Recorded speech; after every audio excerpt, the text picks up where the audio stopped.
President Trump is gearing up for the State of the Union. He is set to deliver his address on Tuesday, 1 week after its original date. And as CBS News Washington correspondent Paula Reid reports, the president will be stressing unity.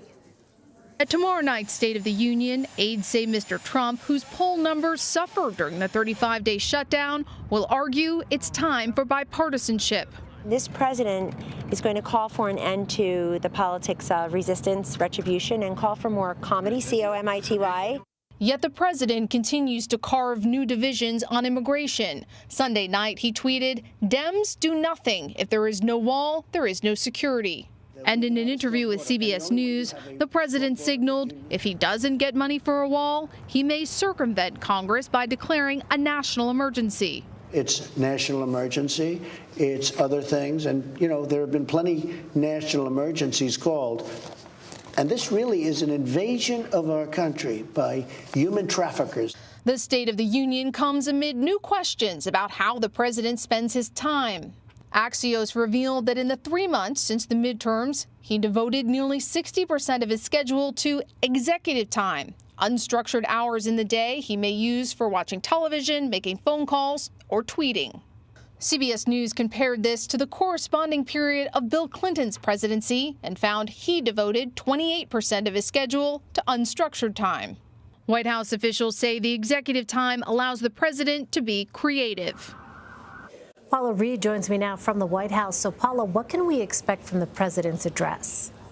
Well, the president will, of course, address his push for a border wall. He's going to highlight a lot of what he believes are the problems at the border. He'll highlight human trafficking, drug trafficking, and other concerns that he argues will be addressed with a physical border wall. At the same time, though, amid this bitter bipartisan battle over funding for that border wall, he will call for unity and bipartisanship. And he will even try to highlight issues where he thinks you could get some bipartisan consensus, including the fact that he will call on Congress to find money, find funding to improve infrastructure across the U.S. He's also going to ask for Congress's support for his administration's efforts to lower drug prices. I mean, he is thinking about 2020, and he needs to extend beyond just the wall. He needs issues that have broad support, and those are two key issues that we think he will hit on and call on Congress to work together to try to get something done in those two areas. Face the Nation moderator Margaret Brennan asked President Trump on Friday about the possibility of impeachment. Let's listen to some of that.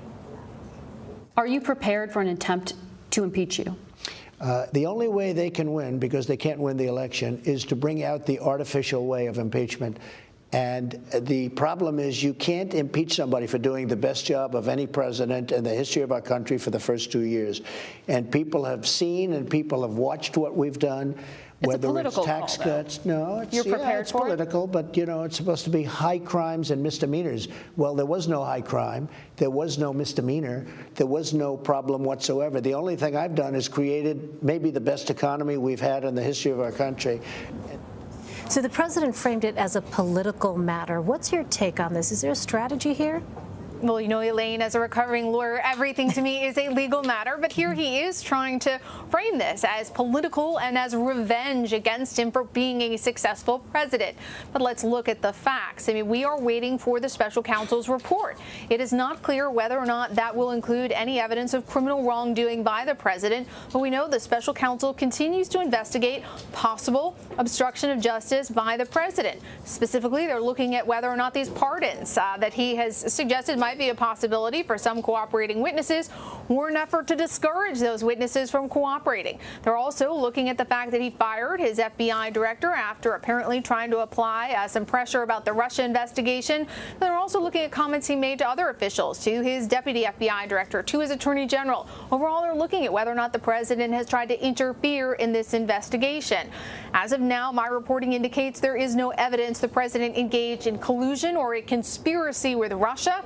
But again, Robert Mueller knows things that we don't know. But once that that report comes out, then Congress will have to decide if there is any evidence of criminal wrongdoing, whether or not they would want to proceed with impeachment proceedings. But Elaine, that's a lot to put the country through. So I think they would have to assess whether any evidence of criminal wrongdoing warranted beginning those proceedings. But even if they could start, even if they could get a resolution through the House, it's very unlikely that they would get enough votes to actually convict him during a trial in the Senate. But again, we don't know of any evidence right now, criminal evidence against the president, that have to weigh exactly what the facts were and then proceed accordingly.